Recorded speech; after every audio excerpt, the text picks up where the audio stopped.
اللهم صل على محمد وآل محمد.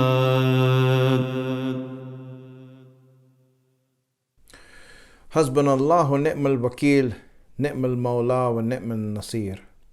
أعوذ بالله من الشيطان اللعين الرجيم. بسم الله الرحمن الرحيم. الحمد لله رب العالمين والصلاة والسلام على أشرف الأنبياء والمرسلين سيدنا ومولانا أبي القاسم محمد وعلى آله الطيبين الطاهرين المعصومين سيما بقية الله الأعظم روحي وأرواح العالمين له الفداء. رب اشرح لي صدري ويسر لي أمري واحلل عقدة من لساني يفقهوا قولي. Thank you for joining us. Today's topic, Imam Hasan alayhi salam. Imam Hasan al-Mushtaba is the son of Imam Ali and Bibi Fatima and the grandson of the Messenger of Allah. He is the older brother of Imam Hussain and Bibi Zainab and Kulsoom. Imam Hasan is the second Imam in the line of imamate from Imam Ali to Imam Mehdi, as said by the Messenger of Allah. Imam Hasan was born on the 15th of this month of Ramadan. And in celebration of his birthday, I'm going to say a few things regarding Imam Hasan today. Things that are interesting, things that are unique to Imam Hasan. I got 10 things that I got out for today's topic to go through some of the things that are unique to him, some things that are interesting in history, in riwayat, in narrations, and in hadith, so that we can learn from his life and about him, his character, and how he did things and what he was about. Now, since he's Imam, we know that he's Masoom, and we know that he has knowledge from Allah to be the Imam of the time. His imamate lasted for 10 years after the shahadat of Imam Ali until his own shahadat at the hands of his wife Joda. Let's look at these 10 things and go through things that are interesting in the life of Imam Hasan. So, the first thing is that when Imam Hasan was born, it was a time of joy because Medina was established as the city of the Prophet and Muslims had gathered in an Islamic environment and there was jubilation in the air, and with that came the birth of this prodigal son who is going to be the light of the house of the Prophet and Imam Ali and Bibi Fatima, bringing happiness not just to them but all the Muslims, because they viewed it as a great sign from Allah. And his birth was celebrated. Rasulullah, as soon as Imam Hasan was born, came and took Imam Hasan in his own hands, read the azan in the right ear and the iqama in the left ear. And after he did that, he then shaved his head and took the hair and weighed the hair and paid the hair's weight in silver to those who are needy. He slaughtered a sheep and distributed the meat to those who are in need. And as he did this, this was the first ceremony of Aqiqah, a celebration of a new child in the Islamic culture. And Rasulullah set forth this celebration of Aqiqah as we know it today and as we do it today, and all Muslims from that time onwards have done it. So the first Aqiqah was done on the birth of Imam Hasan. So the first fact or the first thing interesting regarding Imam Hasan is the fact that Aqiqah was established from his birth. And from that time onwards, all Muslims have been practicing Aqiqah whenever they have a child in their house. that this was in the birth of Imam Hasan. Second thing, the name of Imam Hasan, which is Hasan, was the first time that this name was used in Arab history. Never before was the name Hasan used amongst the Arabs. Why? It's not known. Maybe Allah safeguarded that name for Imam Hasan, so that as the Prophet was going to say that Hassan and Hussain are the Imams of this ummah, whether they are sitting or they are standing, or they are the leaders of the chiefs of paradise, all of these things would go back to the fact that the name Hassan was first time kept for Imam Hassan. And then Hussain comes from Hassan, which means little Hassan. And both these names used for the first time in the history of the Arabs. So now anyone who's named Hassan after this is going to find the roots and the source of that name in the body of Imam Hassan, in the personage of Imam Hassan. First time Allah guarded this name, and He wanted that they be the first and the Imams in all aspects, so that no one can take their name or even their name to go back to something else. This is the second interesting thing regarding Imam Hasan. Another unique thing that I found about Imam Hasan was that once Imam Hasan, or many times, not just once, this hadith I got from Abu Huraira of all the people. Imam Hasan was playing on the shoulders and the back of Rasulullah in the masjid, and he used to do this all the time. And Rasulullah would allow Imam Hasan to come to him in any situation. No matter where he was, Imam Hasan, without any announcement, without any sort of hesitation, was free to come to the Prophet, and no one was allowed to stop his entry to the Prophet. And the Prophet, as soon as he would see Imam Hasan, he would play with him, and he would let him play with the Prophet. And the Prophet one time was praying, and Imam Hasan got on his back. Now this is different than the story of Imam Hussain you hear. That also happened. But before that, Imam Hasan got on the back of the Prophet, and the Prophet would extend his sajda. And as he was extending the sajda, some of these people who were there would get a little bit annoyed. They were thinking that this is prayer, and little children bothering us in prayer. So Abu Huraira objected to this and said, Allah yadhabu min huna ila ummihima. Don't you think it's right that he should go to his mother from here? He should go from here to his mother. He told the Prophet that Ya Rasulullah, he's a kid, he's playing around. We're doing grown-up things here. So don't you think that he should go to his mother? And the Prophet said, La, no, he should not. If he wants to be here and play here, then he is allowed to play here as long as he wants. Until he finishes playing, I will not stop him. So this is Rasulullah's way. One, the importance of Imam Hasan, obviously as the Imam. And two, the emphasis on children and dealing with children also. Many people can learn from this, especially fathers, because fathers are encouraged to play with their children, to give them time to play and also get involved in playtime with them. It's really important that fathers take the time to play with their children as they are growing up, especially in the toddler years. In the young years, a father should always be engaging his child in play, because that's where that child needs to play, just like we need worship. We need worship, and the child needs playtime. For us, it's pray, and for children, it's play.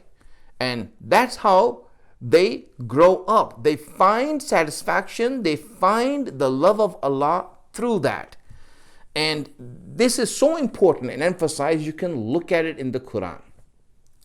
When the brothers of Yusuf wanted to make a plot to take Yusuf away from Yaqub, their father, so when they made the plot, they knew that they need to put forward a very convincing argument so that their father could agree, because he is a prophet, he is not easily swayed. They need to put forward a very convincing argument. So what was their argument? Their argument was that Yusuf is a boy, he needs to play. Let him come and play with us. And to Yaqub, that was such a compelling argument that he okayed it. He said, yes, as a child, he needs play. He needs playtime. So you may take him and go out and let him have that playtime.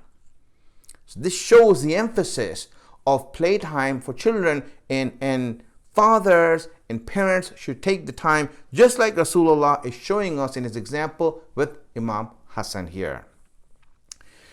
Once Imam Hasan, fourth thing, Imam Hasan was riding on the shoulders of the Prophet.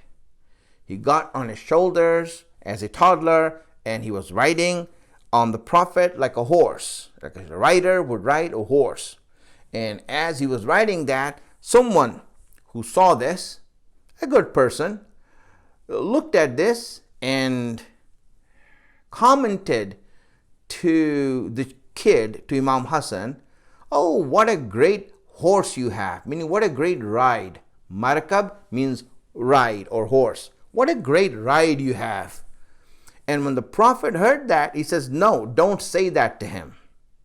Don't say that to him. In fact, you should be telling me what a great rider I have. It's not me who is great here. It is him who is great, that I am having him on top of me. This is Rasulullah's way of not just speaking about a child, but also emphasizing the fact about the place of Imam and in the whole society. Rasulullah is really giving out and announcing the imamate of Imam Hasan and Imam Hussain also in this same idea to the people, and letting them know that no, look at them, focus on them. I'm going to go, but they are going to keep me alive. They're going to keep my message alive. Look at them. And this is one of the ways in which we see Rasulullah emphasizing that. It happened with Imam Hasan. Fourth thing that we see regarding Imam Hasan. It's interesting that Rasulullah prophesied in a way. He prophesied about the future of Imam Hasan and Imam Hussain through his actions. Sometimes there are subliminal messages, something you cannot say openly. You would give subliminal messages to the people to recognize. As the time comes, when the future happens, they can look back and see, wait a minute, this was told to us, not in clear words, but in hidden messages that Rasulullah would give to the people regarding the future as to what is going to happen.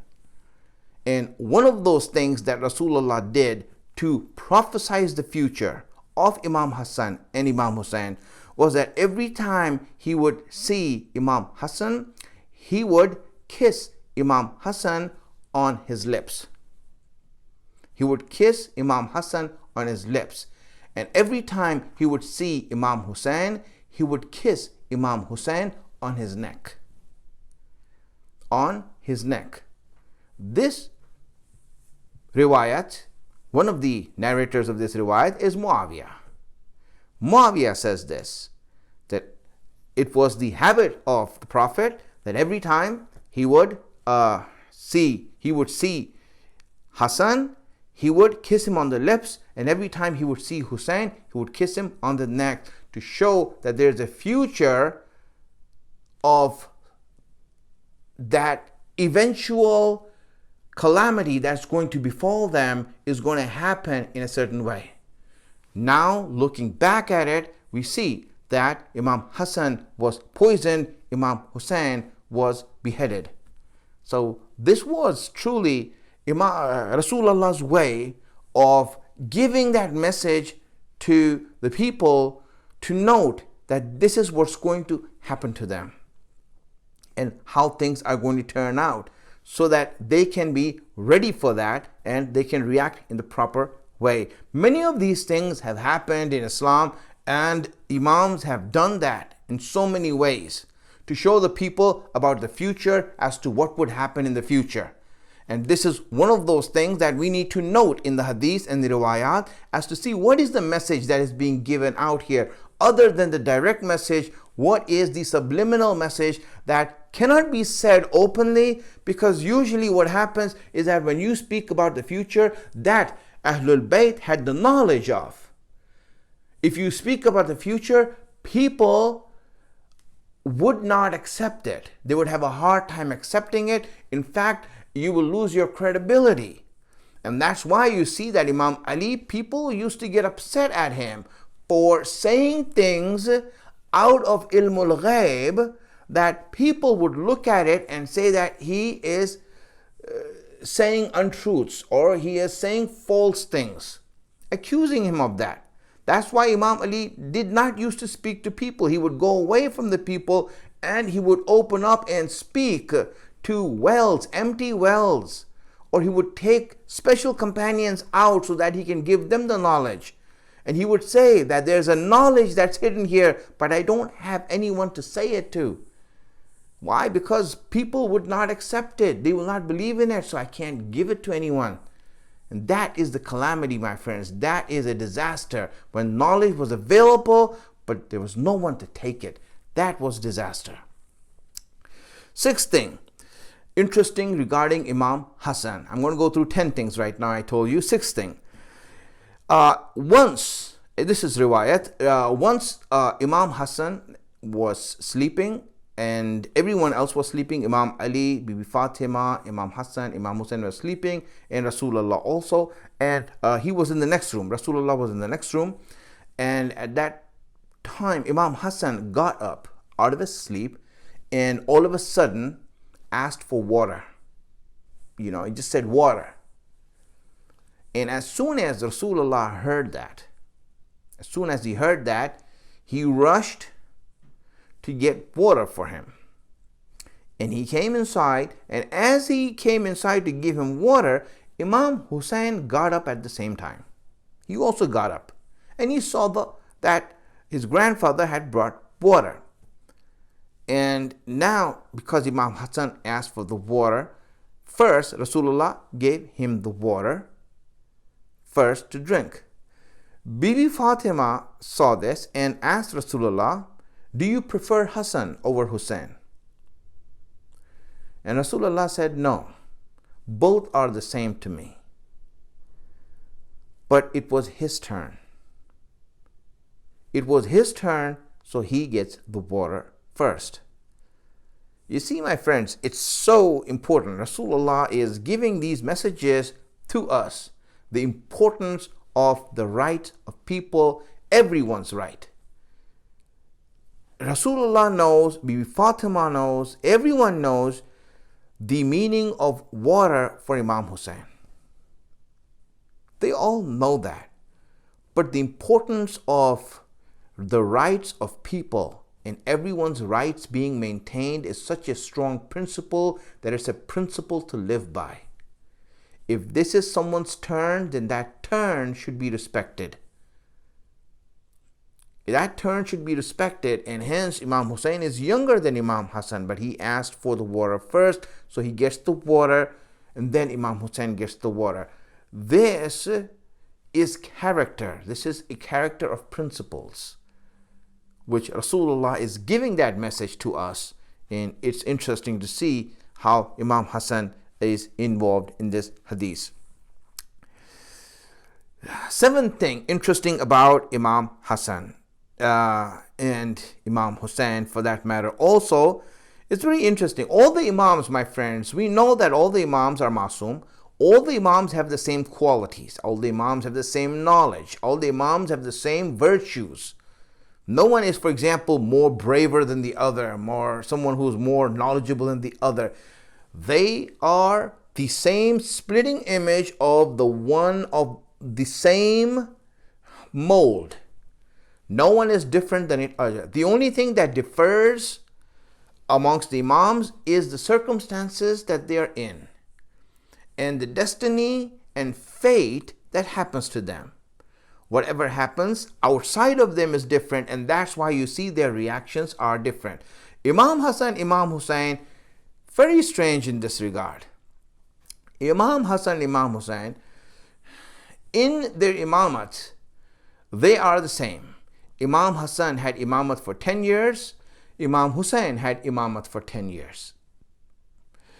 Imam Hasan's imamat started off in turmoil, ended with peace. Imam Hussein's imamat started off in peace, ended in turmoil. Imam Hasan, he went for war and got peace. Imam Hussain was striving for peace and he got war. Interesting how you see the two Imams opposites, not because of character but because of circumstances. From here you can understand how different were the circumstances of Imam Hasan and Imam Hussain. Imam Hasan went for war. He gathered the army to fight Muawiyah, ended up with peace, with truce. And Imam Hussain was asking for no war. He was avoiding war. Until the last minute, he was giving the army offers. Let me go. Let there be peace. Let there not be bloodshed. Imam Hussain was giving offers of peace to the army, but he ended up in war and being killed. So different from each other in regards to circumstances, and that's why their lives and their destinies were so different. So this is something really to ponder over and to see. Interesting thing that we can note. Number 8. Eighth interesting fact about Imam Hasan. Imam Hasan made Hajj 25 times. 25 times he made Hajj. He lived for 47 years, 48 years. And in that time, he made Hajj for 25 years, meaning that more than half of his life, he went for Hajj every year. And that too, 25 years, he went to Hajj on foot, walking. Yes, my friends, he went walking to Hajj from Medina. Medina to Mecca is 300 miles. Medina to Mecca is 300 miles, and it's a tough walk there. Rasulullah made hijrat the other way, from Mecca to Medina. Took him weeks to get there, right? Mecca to Medina is 300 miles. To give you a comparison, Najaf to Karbala is 50 miles. Maybe less. 50 miles. Imagine this is 6 times more the walk. We walk in Arba'in, takes us 2 to 3 days. 2 days for fast walkers to 3 days for slow walkers. And 3 days it takes, let's say, to reach this place with all the amenities that are in between. The tents, the food, the refreshments, the place to rest, the massages, everything is on the way to take care of you and to encourage you and to make you walk the distance. Imam Hasan used to walk to Hajj, and he walked 25 times. And just walking straight, straight from Medina to Mecca would take about a good 3 weeks. 3 weeks of walking he would do in those elements that are out there to do this. This is the emphasis that he had, that he gave to all of us for Hajj. And it's not without wisdom that he did that. It's not like he had nothing else to do and he did it. No, my friends, whenever the Imams do something, there is deep wisdom. And there is a lot that goes into it. So when the Imam is doing something, he's doing it for a reason. There's a reason why we go for Hajj. And he's encouraging us to go for Hajj. Because, my friends, that is where you are going to support your Imam. Hajj is where you're going to support your Imam. And that's why Imam went there for Hajj. We have hadith from the Prophet that Ali, your example is the example of the Kaaba. Reaching the Kaaba is reaching the Imam. If you reach the Imam, then your Hajj is complete. We have hadith from Imam Sadiq that says the completion of Hajj is with the meeting of the Imam. And hence, this is one of those things that Imam emphasized through his example. Number 9, Imam Hasan breaks the tawaf to help someone. He was doing tawaf and someone came to Imam Hasan and said, I need help. As soon as Imam Hasan hears that, he breaks the tawaf and goes and helps the person. A message for people who are holy or holier than thou, or the extra pious amongst us, who, for example, when they do something and when their actions are concerned, they do not care about anyone else or what happens to anyone else. Imam Hasan is doing his tawaf of Allah's Kaaba, a wajib action, but he sees that someone is in need. He breaks this wajib action in order to go and help that person, to take care of his need, emphasizing what are priorities. The tawaf can wait. This person is in need of help right now. I need to go there and help him. This is something, a message that Allah is giving, that Imam Hasan is giving to all of us, as when we have the choice between two things, religious obligations and social obligations, where is the priority and what to emphasize on? He did not even think or hesitate to break his tawaf. Right away he broke his tawaf and left. This is something that's interesting for us to notice and to get. Number 10, the last thing that I want to say regarding the interesting facts about Imam Hasan. Imam Hasan, Rasulullah always used to point to Imam Hasan and say that he is my son. He is my son. Don't call him grandson, he is my son. He is truly related to me. Imam Ali used to say that also. Once in the Battle of Siffin, there was a blockage of the enemy army, and Imam Ali gave the flag to Muhammad Hanafiya, his son. Encouraged him, inspired him, and say, my son, go ahead, lead the attack and break the ranks.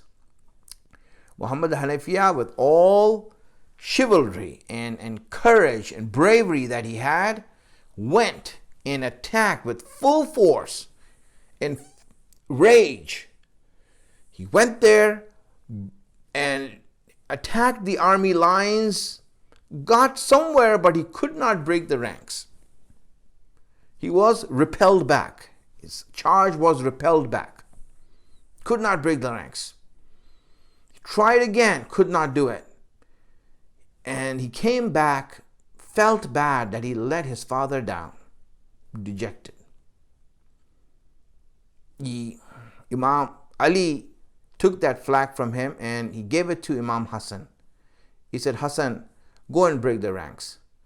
And when Imam Hasan took that flag and he attacked the army, same thing, same place. His charge was so powerful that he broke the ranks and he just destroyed the ranks. Muhammad Hanafiya, seeing that Imam Hasan did this, really felt bad now. First he was dejected because he couldn't do it. Now he saw that Imam Hasan did it. Now he felt worse. Imam Ali saw his son like that. He saw his son like that, and he came to him and said, son, don't feel bad. Don't feel bad that Hassan was able to do it and you're not. But he says, but Imam, but Hassan, he did it and I didn't. Why couldn't I do it? He said, listen, there's a difference between you and Hassan. You are my son. Hassan is Rasulullah's son. He has the blood of Rasulullah. That's why he's special. He comes from the lineage and the loins of Rasulullah. My son, that's why he's special. This is something to say, Imam Ali, to his own son, he's saying, you're my son. But me and Rasulullah, if you had a choice, Rasulullah is way greater than I am. Imam Ali is saying that. And Imam Hasan comes from that. So 10 things that we went through, interesting things regarding the life of Imam Hasan, so that we can celebrate his birthday, and a birthday in which the wishes and hajat are accepted by Allah in the happiness that is today felt by Rasulullah, by Bibi Fatima, by Imam Ali, and the Imam of our time. Thank you for listening. Wa akhiru da'wana anil hamdulillahi rabbil alameen. Please recite a Surah Fatiha for your marhumin and the shuhada of Islam. Allahumma salli ala